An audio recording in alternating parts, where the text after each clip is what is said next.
What do we got for you today?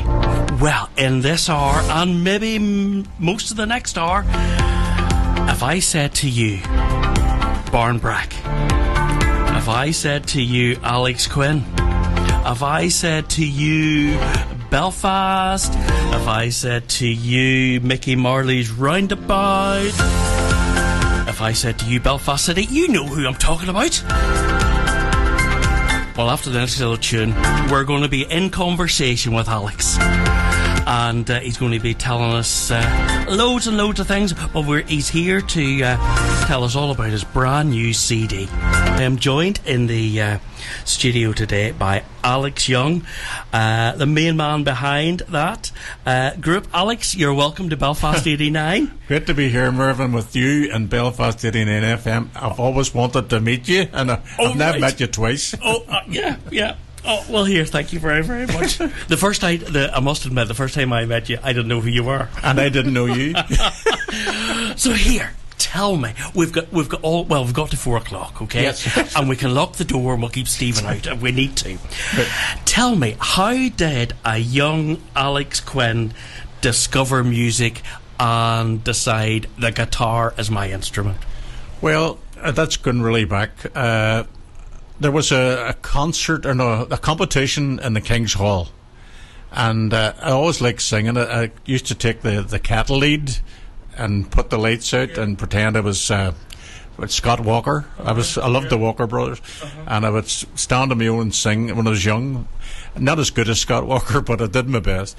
But there was a competition in King's Hall way back when I was 10, and all the young ones gathered together there to go on the stage, and Hughie Green had a clapometer, as you remember, and we had a clapometer there, and if you had more friends you probably won the competition because they clapped the loudest. Yep. But I sang a song called Make a Road to Bora Shore. Do you remember that? Oh my God. And there's a gentleman on the stage, but my backup group was a guy playing the piano. Right. A very elderly man, but he knew the song. So wasn't Tommy James? No, no, he wasn't as good as Tommy. But I got through it, and then a young girl called Marie Turrell, who lived next door to me, and she sang her song, and she won. But I came second, and that spurred me on to greater things in life. Brilliant. So I took up the guitar after that, so I did, Mervyn, and taught myself it.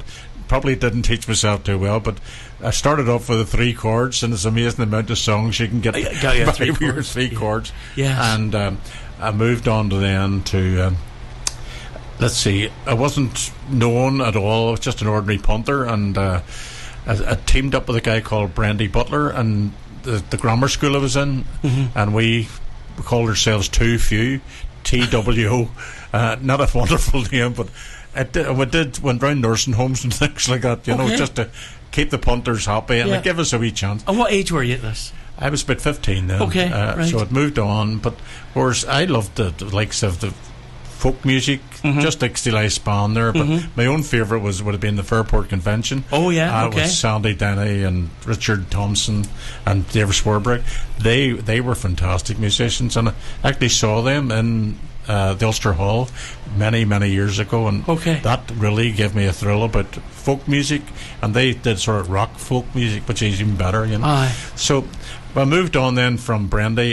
We were called the Too Few, and I was singing one night in a wee place called the Old Burnt Cabin, right? Where was this? The Old Burnt Cabin, right?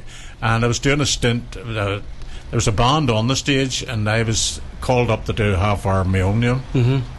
So were you nervous?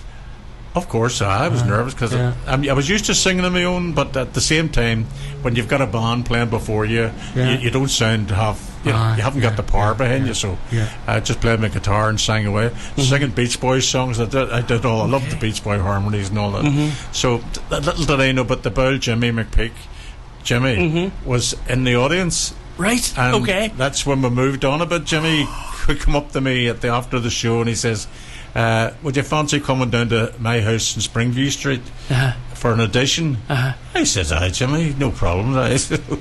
So that was the start of it. And like Jimmy, the McPeak family were well known all over the world for their traditional music, you know. But Jimmy was a bit of a renegade because he liked to entertain too and do the funny songs, you see. So he was a wee bit frowned on because he wasn't totally traditional, to be honest. And he played the double bass, but he was a character, like, you know. So that Saturday morning, I went down to Springview Street, and Jimmy was eating his breakfast, and he left the breakfast plate down the floor. He'd only got started it, you know, and he came out and he opened the doors. "Ali, come on in." So by the time I got in, his greyhound had his breakfast. So it wasn't the best way to start. It wasn't the best way to start my audition, but I'd not tell you what he called the greyhound, because not only did it eat his breakfast, but it was to run that night at Dunmore. Oh my God. So that was the introduction. There'd be no more tripe for that one. Titty farts and everything, bacon, sausages, and the dog looked happy enough, but Jimmy was raging. Yeah. You don't remember if it won that night, no? No, it wasn't his dog. I think he called it Barnbrack as well. But no, I got through the audition, and Jimmy said, "Look, we started off as a duet then, you know. We called ourselves Jimmy. We're sitting outside the Hut Lodge, one of the pubs. I was going for a drink, and Jimmy says, "What about changing the name to Barnbrack?" And I said, 100%. Jimmy. So there was only two of us then, you know. Yes. And we played in, let's see, it's called the Balmoral Hotel now, but it used to be called the Green Inn Lodge. We played there every Thursday, and the place was bunged. They were sitting on the staircase. There were 8 deep at the bar. There's no cover charge, but they were there every Thursday, and we don't know what our secret was, but the people loved us, and we had a blend. You see, Jimmy always explained Barnbrack has everything in it: pieces of orange, bits of grapes, dead flies, everything. And he says that's what Barnbrack is. It's we do happy songs, do funny songs, we do a wee bit serious, and then Jimmy would tell jokes as well. So that's what became Barnbrack, and that's for the reason for it, because there was a mixture of all ingredients in two guys. So at the time. You started off the Barnbrack original was only the two of you. Yes, and when did Owen come along? Well, it was a couple of years later. Jimmy and me, we joined up with another group and headed off to that's Paul Sloan and his wife, and Pauline Sloan, and we got a gig over in Washington D.C. Wow! And we were invited to do the what do you call it? A special place that not Woodstock, but it was another. I can't just remember the name of it. It's an outdoor big concert thing that we did, you know, and then we did a place called let's see, I forget it. It was sort of a restaurant place, and all the Marines were coming in at night, and we sang there too, you know. Yeah. But after that, then we'll come back. After about 2 years, we were playing in a club, and we called Owen up. That's the accordion player, and Owen sang away at his heart, and we loved him. His voice was brilliant. Yeah. And Jimmy looked at me, and I looked at Jimmy, and says, "I think we should ask him to join us." So that's when he joined us. And our first gig was in the Duke of York. Okay. And from then we've never looked back. But then in 1982, we did our first recording. With Outlet Records, and it was the Mickey Marty's Roundabout was our first single. I'm glad you mentioned that. So, and we never looked back. Good. And that was just for you, Alex. Thank you very much, bro. You're very welcome. So I love here, Sandy. Lovely voice. Oh, crystal clear, crystal clear. But while I remember. I've got a wee text in here. Great to hear Alex on the radio. Best wishes to him and Deirdre from Kathy and Deagle. Oh God, yes, I love them. Two lovely people. Yeah, they're they. I hope they're keeping well because we love them. Lovely Yeah. Well, good. So here, we got up to the stage where Owen had joined you. You're now at Yes. 3, and you'd released Mickey Marley, and of course, with me being only 33, and you must only be about 34, so we're both the same age. And that's the one I remember so much. You see, it was a guy called, I didn't remember, Bobby Hanvey. Oh yeah, Bobby, the Rambling Man. The man with the sore feet. Yep, that's right. Well, Bobby originally recorded it, and it was very slow, and we decided to make it into sort of a matchstick, man. We're get a bit of beat to it, and we got John Wilson, a great drummer. He played with John Anderson and the big band. And that was John playing the drums there, and he was absolutely brilliant, and it just brought the whole song to life. Yeah. And then I wrote the last verse. I added the last verse on because Mickey hadn't retired in that song, so we retired him. Yes. And that's what the last verse was about. Yeah. But of course, as soon as we retired and the song came out, Mickey came back on the road again. There was money to be made, and he became another. Yes. Really is a legend, Mickey. Whether you like him or not, he's still a legend. Wow. Okay. And what did he think of your version of the song? Who, Mickey? Aye. Oh, he loved it. This is brilliant. This is absolutely brilliant. Because I brought him in a pound or two at the end of the day. Oh, well, here, good for him. His wee pockets were starting to bulge. Yes. And he had a beautiful love affair with Gloria Honeyford. Oh, now, Gloria really? didn't know. Oh, okay. But apparently her posters and pictures all around the house. He was just a real Gloria Honeyford fan. Wow. So Gloria missed him. Yes, that was one missed chance out there. Oh, brilliant. Tell me, obviously, your big hit was Belfast. Yes. And in the pop charts of the 80s, where everybody was from Kim Wilde to I don't know, you reached number 45. Yes. No, it didn't just. I think it was 47. But 47. Very close. Yeah. Okay. How did Belfast come about for you? Right. Well, it was. Let's see. I started writing it in 1984, and they were bad times in Belfast. We can't get away from that. That there were. It wasn't the Troubles to me. It was like a war. It was like a war zone. And the hatred and the sectarianism was rife, and to be honest, it wasn't safe to go out at night, whether you were Catholic or Protestant, because there was tit for tats going on at this time, and thousands of people then. There was ones getting burnt out of their homes on both sides, and there's people leaving Belfast because they couldn't take any more, and they're worried about their families, and young lads going to work and getting shot, and it was just absolute disaster. So they were going away to England, they were leaving, bringing their families, going to Scotland, going anywhere just for safety and to start new lives.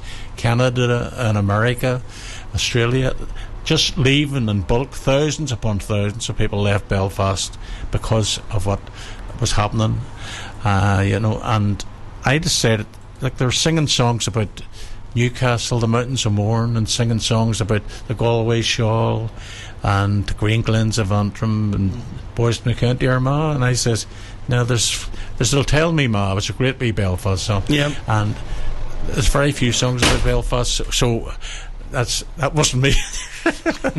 I'm just a fan. Just our only fans just collapsed. But anyway, so they were leaving in their thousands, and I was thinking, what could we give them to sing when they're away to remind them of home? And that's when I decided to sit down and write the words, and I had a great tune in my head. I played the tune on the piano, and I recorded it so that I could sing it whenever I wanted, and then I wrote the words, and the words had to be sad, because Belfast was a sad place, and these people were leaving, and they were leaving all of their families and relations behind, and the homes that they loved, and they were heading off. So the words, I decided, had to be sad, they had to remind people of not the streets, because the streets to me always were going to cause conflict, and that's what would have happened if I mentioned the Shankill Falls, wherever it was. I concentrated on the landmarks, the Black Mountain, Cave Hill, City Hall, which is one of the most beautiful buildings, and the River Lagan, and that's.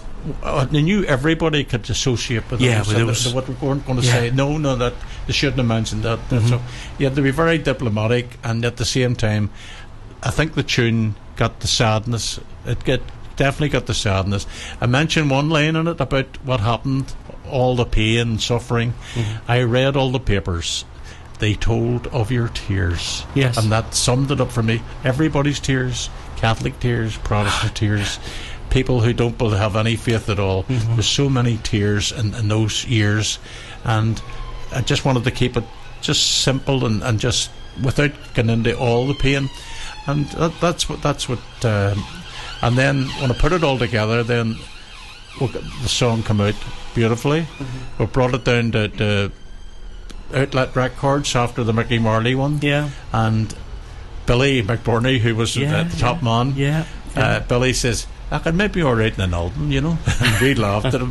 Billy, that's gonna go places. Yes. And he agreed, and I meant to bring it down to a wee cassette actually of one song, Belfast. Billy was running these cassettes off. Okay. Yeah. Just to make it easier for people to send away. Yes, you know? yes. Aye. And he run off thousands, and we don't even know him. And he run off, but it had Belfast in it, and the B-side. It was a wee small cassette. I still have one, and that was sent everywhere, you know. And so they were sending CDs. There weren't. No, we just had singles then, the 45s. Yes. So they were sending the 45s. I keep forgetting that we hadn't got CDs. Them newfangled things. That's right. Tell me about, and we're going to hear Belfast, although it's now called Belfast Fla. Yes, well, I wrote it. This is a special arrangement which we made for the Belfast Fla. Okay. And we'll come back to that bit. Right. I'm playing Belfast Girl next. Yes, Belfast Girl. What's the story about that? Well, a good songwriter, a friend of mine, B.G. Pollock, wrote this, and he asked me to look at it. So we both got working on it, and I love the catchiness of it, and we got a brilliant arrangement for it. So BG allowed me to make changes to it, so the song belongs to BG Pollock and myself, and I was delighted because, you know, you've got Galway Girl, you've got girls from California girls, and now you've got a Belfast Girl. Yes, and it's so catchy, so it is. I must say before I press this button, even at this stage in this wee chat, you're a very humble man. Well, and I'll always be humble because you're mentioning other people's accomplishments far more than your own. Well, I was sort of blessed with my talents, and I know that I'm not the most talented person, but I'm happy with my lot, as they say. And we'll talk later about my past pupil who blew me away. Yeah. Let's listen to Belfast Girl.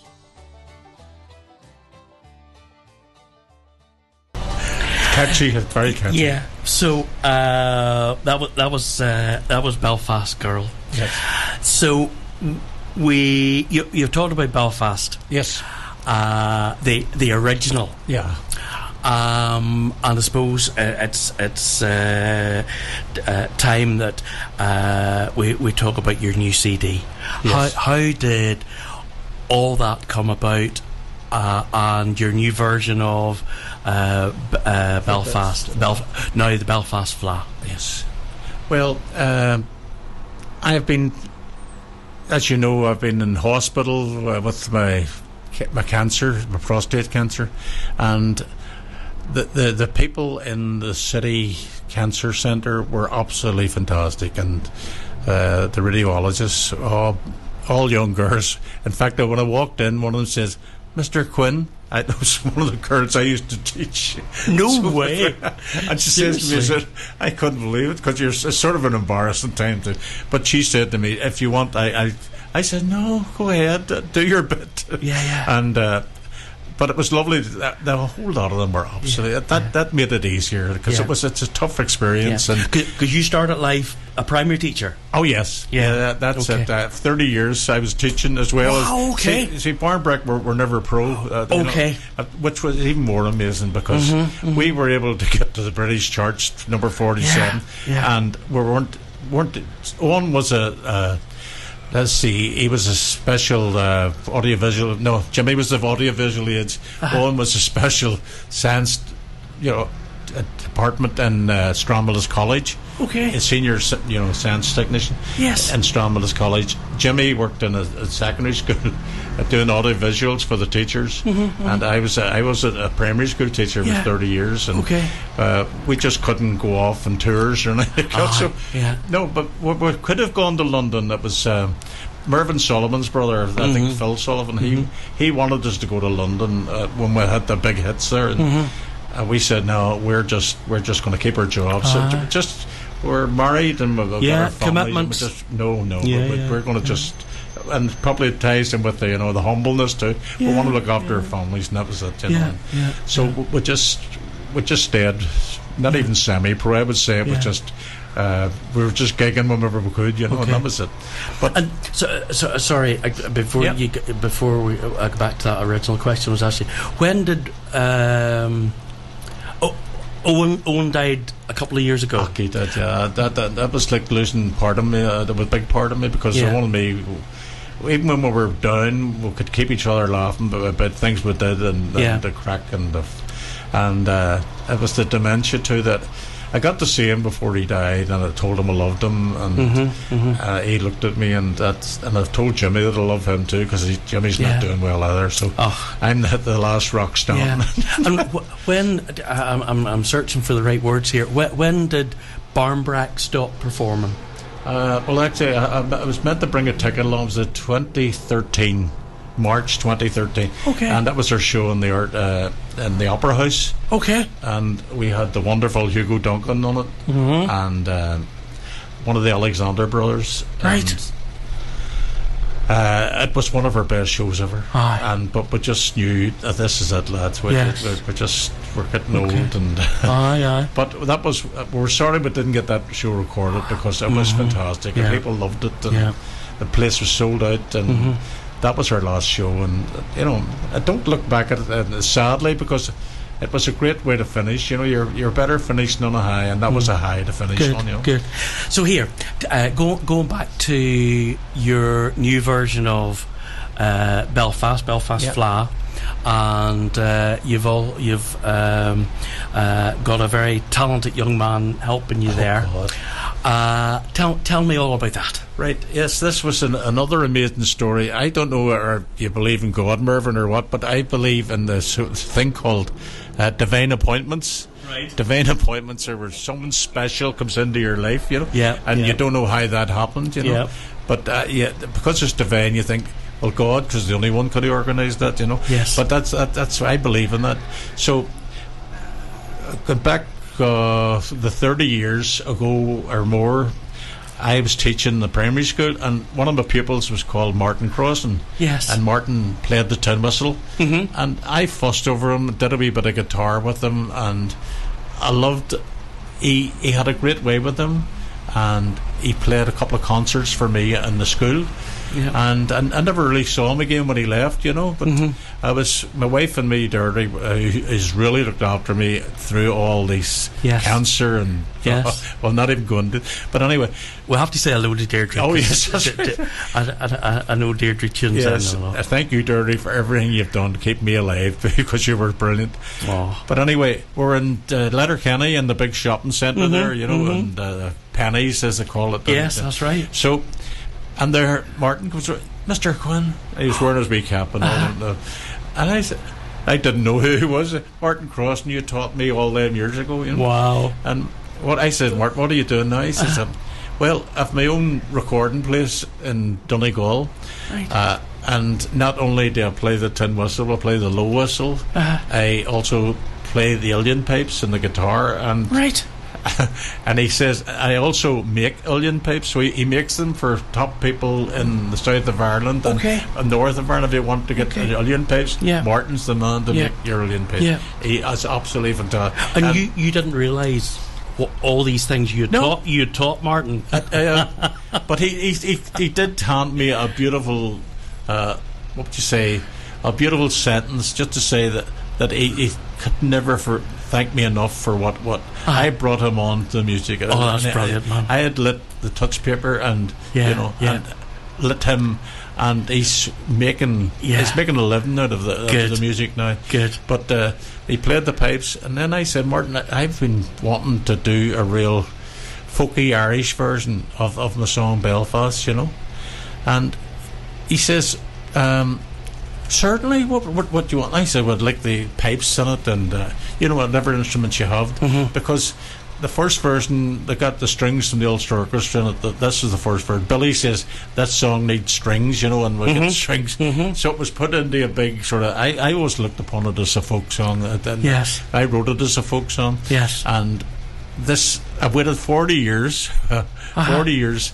I would have got it done. I wanted the 40th celebration, but then that's when I was diagnosed with the cancer, and I was in getting the treatment for a couple of years there, and so I had to delay the 40th celebration of Belfast. It was 1984 that I wrote it.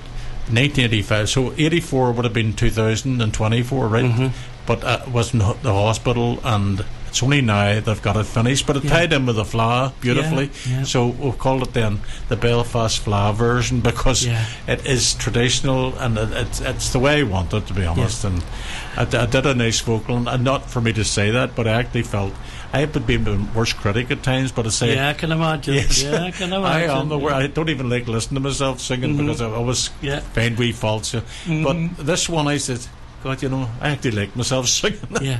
So Martin played all those instruments. Yes, my God. Well, I played a bit of guitar on it, but he did, and his wife played the harp on it. Wow. Okay. His wife Mary, and such talent, and he's got the children, 2 daughters, and they play instruments as well, and they do a bit of playing around Donegal and that. I wasn't going to play the new Belfast Fla until the end, but I'm going to play it next. But I've got to read out a message. Right.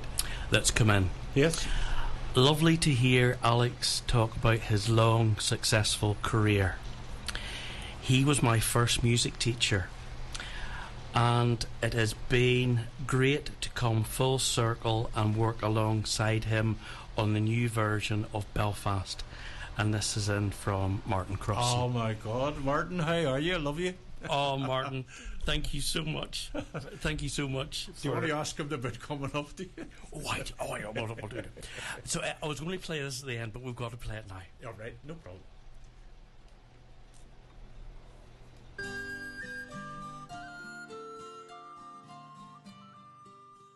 I'm joined today by Alex Quinn of Barnbrack.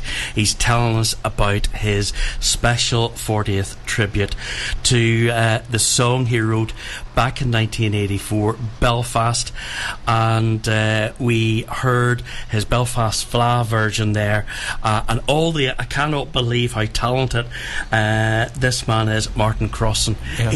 That's unbelievable. He played all those instruments with a wee bit of guitar from you and some harp. No, Martin's amazing, and he's a lovely, humble fella, and he makes the most wonderful uilleann pipes too. If anybody wants to start a career on the uilleann pipes, see Martin. There you go.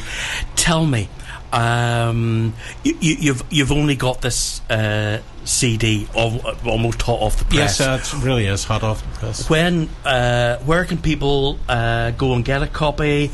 You probably want to list all the songs that's on it so people know. Right. Yes, well, the Belfast Fla version is 2026. Then there's a lovely wee song which I love it. It's called "When I Loved Her." It was written by Chris Christopherson, but this is my cover. Mickey Marley's Roundabout, Belfast Girl, as you heard earlier there, and then some of the songs that I sang as well. When I Was a Lad, and Don't Forget the Children was a wee cross community song we did for children in need, and was sponsored by Crazy Prices and Shirts. That's come back.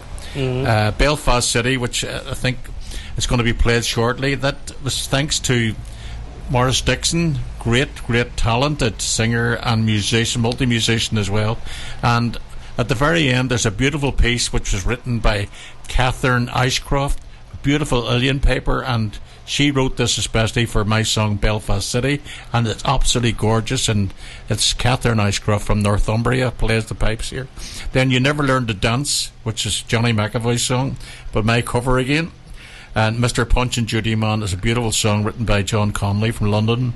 Matchstick Men by Brian, and the very last one is the original Barnbrack Belfast. Yeah. And it's all for charity, where they say that it's for the Children's Hospice, who we've great affinity with, and also the Cancer Centre, the Friends of Cancer in the City Hospital, and my also friend Kevin McAreevy, his Holy Cross Boys School, their Zambia team, they're doing great things in Zambia, so some of the CD will go towards them as well. So brilliant. That's all the possible things you can do. Where can we get it? And, yes. And when can we get it? Well, I'm hoping that I'm going to get in touch with the City Hospital as well and see if they can sell them down there, even for the City Hospital. Yeah. So I'll go right to the people. Yes. I'll leave maybe 100 CDs in there. Yes. And the same with the Children's Hospice, so that the people who are gathering there, if you live near there, then I'm going to try the let's see, the hospice shops as well. Maybe if they could have there for people in different places that they can go and get them. I could leave my email if anybody wants to. I was going to say if you had an email address or a Facebook page, maybe people could direct message you to say, look, yes. I would like a copy of your CD. Facebook, I've got a couple of thousand people, friends in it, so it's Alex Quinn Facebook. Mm-hmm. And my email address is, can I give that out? Oh, go ahead. Barnyard, not Barnbrack, Barnyard. Barnyard. I was scammed one time and they said I'm going to get the stupidest name I can get. So I got Barnyard, BARN, all small, Yard, YARD. Brilliant. So Barnyard 2151 at yahoo.com. Oh, you better give that out again. If you want to scam that, good luck to you. You need to give that out again. Let me write that down, actually. Go on ahead. Barnyard. Mm-hmm. That's BARNYARD, all small, right? Mm-hmm. Then 2151 at yahoo.com. I haven't got anything looks a scam coming yet. Yeah. I know Mervyn, look, I can't thank you enough for getting. No, not at all, man. No. I just love you, honest to God. Are you married? Yeah. Oh, you are more than welcome. No, that's it. And I love listening to you. And there's you and there's Terry and all the team there. And it was great to meet Lisa. Because you would know her, you would know her daddy. Jackie was brilliant. And he loved music too. We all do. That's the link. Even with yourselves, like, see the music you're playing have blown my wife and me away. And I could also mention a guy called Bob McConnell. he's in a rock group in Ottawa. Yes, and he sung Belfast on the Arts Theatre stage when he was 10. We called him up for his birthday, and he says, I said, what do you want to sing? He says, Belfast. And he was only 10. Wow. But he blew them dead, and he still keeps in touch with me. Oh, that's amazing, man. His group's called Evil Creek. Right, okay. Look them up, because they're very good. Okay. Evil Creek, and it's Johnny Bob McConnell. Johnny Bob McConnell. Brilliant. He's another one. Brilliant. So I've annoyed a lot of people, or I've brought them forward a lot, and Johnny was brought forward too. No, I didn't teach him, because I think he was a bit rough. Here, their news is coming. Alex, thank you so much for coming in. Thank you. I am so grateful that Deirdre sent me that message. And thank you for everybody who's been praying for me and everything else, and they're brilliant people. All over the city. No problem. 89.3 and online. This is Belfast 89 FM. Thanks to everybody sending in messages about Alex and his music, and people are asking where they can get a copy. I will reply to you all during the course of this hour. Lovely story, lovely man, brilliant singer, and I got to meet the man who sang Mickey Marley's Roundabout. Kath saying fabulous interview. I enjoyed the stories and the fab tunes. You know something? I should have kept them for another hour. Carl enjoyed it as well. It was great to hear from Martin and Joan Dolores. Loved it as well. Kathy was on. She was in hello to Alex. So great.